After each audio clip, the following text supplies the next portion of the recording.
Welcome back, everyone. Today we're taking a deep dive into a fascinating period in early Christianity, specifically how it spread beyond Jerusalem. It's a period I find really exciting, and you actually shared some great excerpts from a Bible study lesson focused on the church in Syrian Antioch. And, I'm always interested in how these early Christians, approached church planting, especially in diverse areas. Like, how did they do it? Yeah, how did they make it work? Exactly.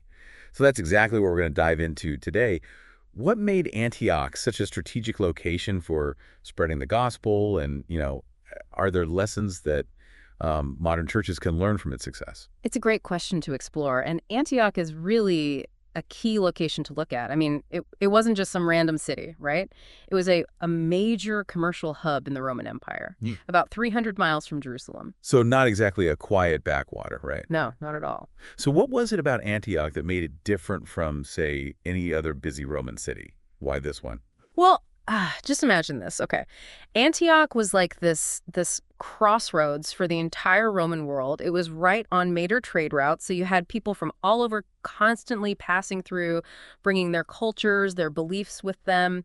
It had this incredible blend of Jews and Gentiles, making it a real melting pot of ideas and perspectives. Almost like an ancient version of the internet. Exactly, spreading information fast. I see where you're going with this. So that kind of setup seems almost tailor-made for spreading a new message like Christianity, wouldn't you say? Yeah, I mean, it's fascinating to think about. So how did Christianity actually get to this bustling city in the first place? Who were the first people to actually bring the gospel to Antioch? Well, that's where things get really, really interesting. Because according to the lesson plan, the first missionaries weren't actually from Jerusalem. They were from Cyprus and Cyrene. Wow, okay. And these were men who were already familiar with Gentile culture and who spoke Greek. Okay, so that's a big deal, right? Huge deal. This wasn't just, preaching to people who already knew the Jewish scriptures.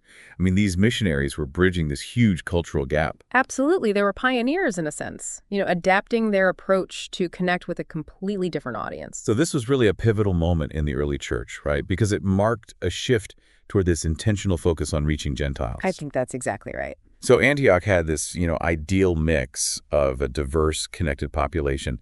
But the lesson plan also mentions specific criteria for successful church planting locations. Did Syrian Antioch meet those criteria? Oh, absolutely. Okay, lay it on me. Large population. Check. Trade hub with access to diverse communities. Check. Culturally diverse. Definitely check. Plus, it had a significant Jewish population who were already familiar with, the concept of one God in the Old Testament, which provided some common ground for introducing Christian teachings.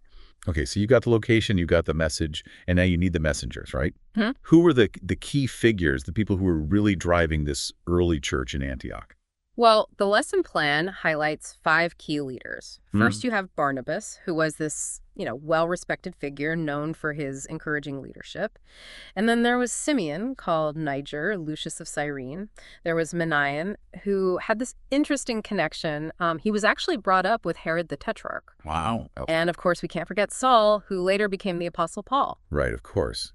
So that's a pretty diverse group right there. Was that typical of leadership in the early church? Was it always this diverse, or was this something unique? I actually don't think it was a coincidence. I mean, the diversity of this leadership team really reflected the makeup of the Antioch church itself. Oh, interesting. And I think this intentional inclusion of leaders from different backgrounds probably played a huge role in creating an environment that was welcoming to people from all walks of life. That makes a lot of sense. Yeah. You want to reach a diverse group of people, having leadership that reflects the diversity is probably a good place to start. It's essential, I would say. But what else made this church in Antioch so successful? Was it just about being in the right place at the right time?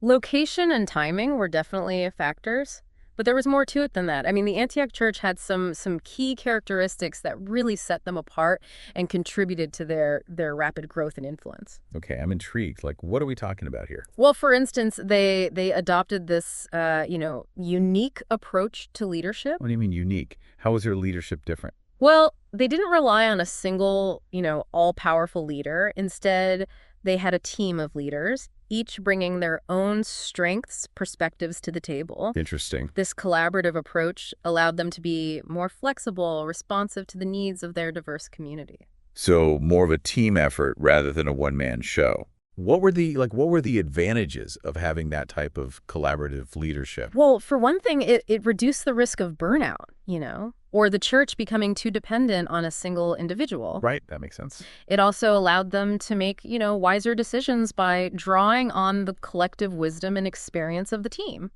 Not to mention, it modeled this more, egalitarian approach to leadership, which was probably quite attractive to people used to the rigid hierarchy of the Roman Empire.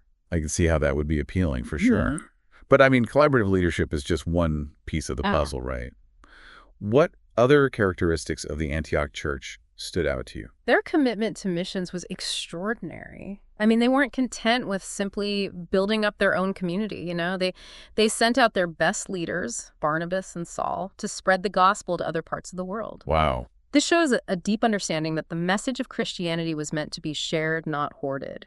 That's a big lesson right there. I mean, churches today could definitely learn from that example. But going back to those early missionaries from Cyprus and Cyrene, I mean, sending Barnabas and Saul, it seems like they were doubling down on reaching Gentiles, right? Was there any pushback against that, this focus on outreach beyond the Jewish community? There was definitely tension and debate within the early church about how to approach Gentile believers, but the Antioch church seemed to be at the forefront of embracing this more inclusive view of the gospel's reach. So how did the Antioch church balance this outward focus on missions with the needs of their own community? I mean, were they able to maintain that growth and momentum while also taking care of their own people? That's where we see another defining characteristic of the Antioch church, their compassion. I mean, when a famine struck Judea, they didn't hesitate to send aid to their fellow believers in need. So they weren't just talking the talk, they were walking the walk. Exactly. And this wasn't just a random act of charity, it was a strategic demonstration of their faith in action. So how did this act of generosity contribute to their growth and influence, Right. especially during a time of hardship, you know? Like, how does that make sense? Well, think about it from the perspective of someone observing the church. You know, in a time of widespread suffering, here's this group of people actively living out their faith, showing genuine concern for others, even those in a distant region. Yeah. That kind of radical compassion would have been incredibly attractive and persuasive. It's like a powerful advertisement for the transformative power of the gospel, Right. right? But they didn't just randomly choose people to lead these missions or oversee the distribution of aid, right? How did they go about choosing leaders? What was their process? That's a great point. And it leads us to another key characteristic. Their discernment in identifying and developing leaders. I mean, they recognized Saul's potential, right? And they invested in his development, nurtured his gifts, prepared him for the incredible journey that lay ahead. So they weren't just reacting to immediate needs. They were thinking long-term, building a leadership pipeline for the future. Precisely. They seemed to understand that sustainable growth required strategic leadership development. That's another lesson that modern churches can take away from the Antioch model. It sounds like the Antioch church really had it figured out. A diverse and strategic location, a collaborative leadership style, a passion for missions, and a commitment to compassion and leadership development. It's almost like a blueprint for success. It's a fascinating model for sure. But how did they navigate the challenges of maintaining unity and purpose in such a diverse environment? I mean, that's got to be tough. That's a crucial question, and it's one that we can explore further. What were the potential drawbacks of their approach, and what lessons can we glean from their successes and their struggles? We'll delve deeper into that when we return. We've been talking about the Antioch church as this model of early Christians at Fest, the right place, the right leadership approach. But a diverse community like that, I mean, they must have also faced some pretty serious challenges, right? Oh, absolutely. One of the biggest challenges any diverse group faces is maintaining unity, right? You have different cultures, different languages, different interpretations of the scriptures. How did the Antioch church keep everyone on the same page? It's easy to imagine things, fracturing, especially in those early days when Christianity itself was still being, defined. Did the lesson plan you shared offer any clues about how they dealt with these kinds of issues? It's interesting, the lesson plan focuses mostly on the positive aspects, the success stories. But reading between the lines, we can see these hints of potential conflicts. Oh, okay. Give me an example. Well, for example, the fact that they had leaders like Simeon called Niger, who who likely represented the Jewish believers, and then Lucius of Cyrene, possibly representing Gentile converts.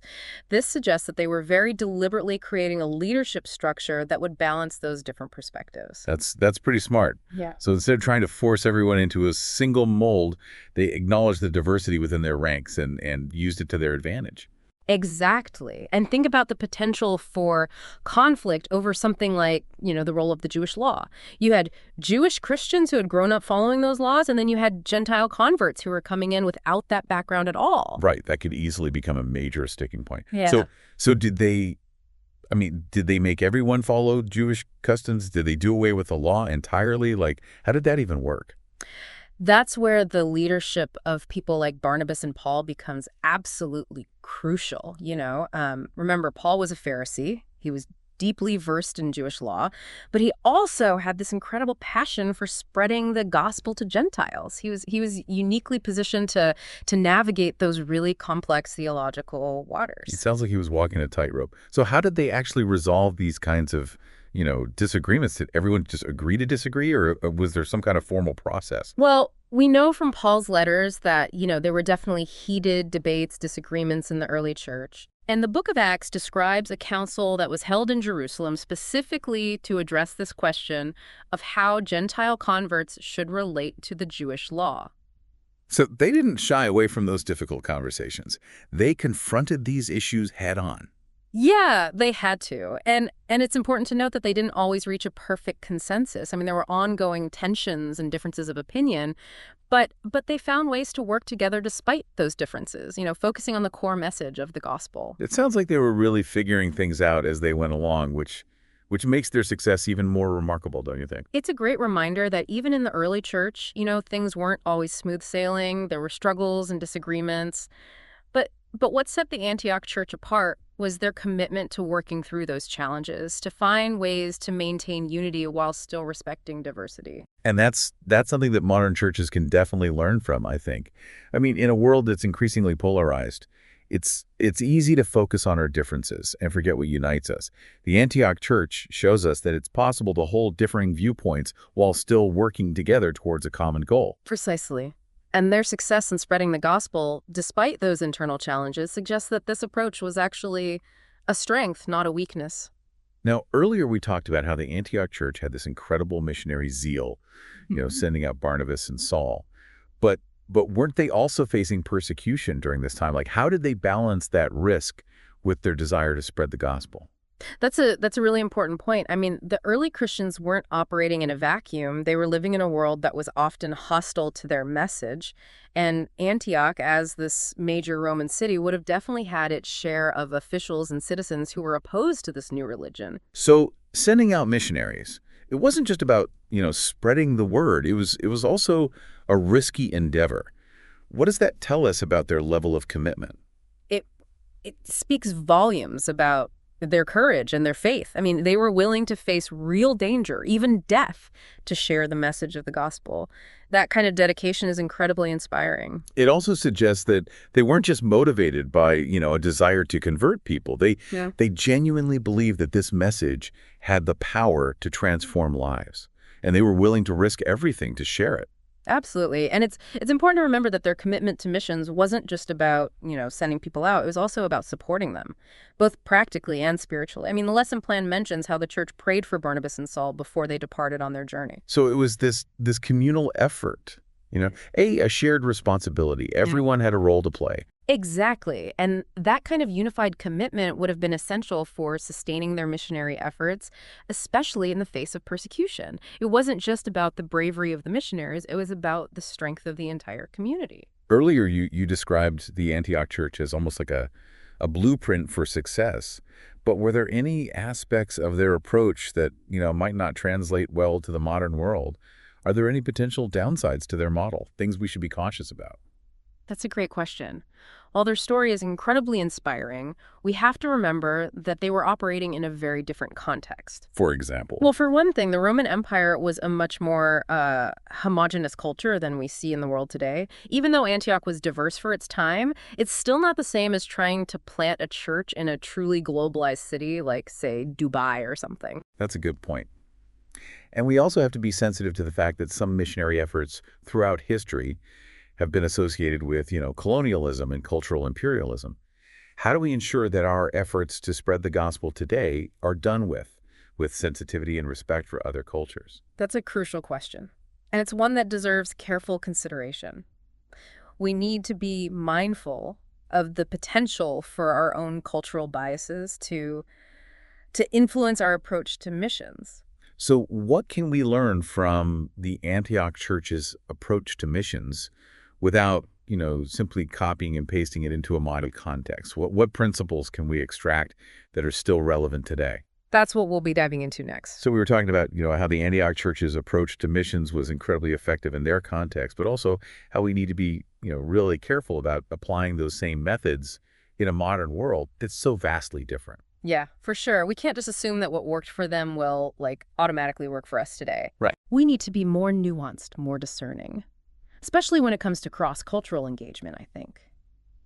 So how do we balance that, that desire to share our faith with the need to, respect other cultures and avoid the pitfalls of, as you said, cultural imperialism? It feels like a real tightrope walk. It is a delicate balance, but I think the key lies in approaching other cultures with humility, and a willingness to learn. Humility, that's an important word, isn't it? It really It is. suggests this recognition that we don't have all the answers, that other cultures have their own, unique wisdom and insights to offer. Precisely. Instead of going in with a we're here to fix you mentality, we need to come alongside people as equals, eager to understand their worldview, appreciate the richness of their cultural heritage. It's about building relationships, not just, converting souls. That's it. That's it. So much more than that. Authentic relationships, they're built on mutual respect, trust, and understanding. And when we take the time to truly listen to people, to learn about their hopes, their fears, their aspirations, I think, we create this space for genuine dialogue and connection. And in that space, we can share our faith in a way that's both genuine and respectful, not pushy, Right, exactly. not, Not forcing it. not Yeah. forcing it. Yeah. It's about, finding common ground, highlighting those universal truths that resonate across cultures, but also being sensitive to the unique expressions of faith that exist within, different traditions. So it's not about, erasing cultural differences, but rather celebrating them while finding these points of connection Yeah, yeah. where we can relate, right? That's the beauty of the gospel message, right? It's a message of hope and redemption that transcends, cultural boundaries. It speaks to those deepest longings of the human heart, I think. Yeah, it's really universal. It is. It is. And it's a message that can be expressed in so many different ways, each reflecting the unique beauty of the culture that it springs from. Imagine a world where Christianity flourishes in all its diverse forms, each culture enriching the tapestry of faith with its own unique threads. That's a beautiful vision, a global community of believers, all united by their love for Christ, yet,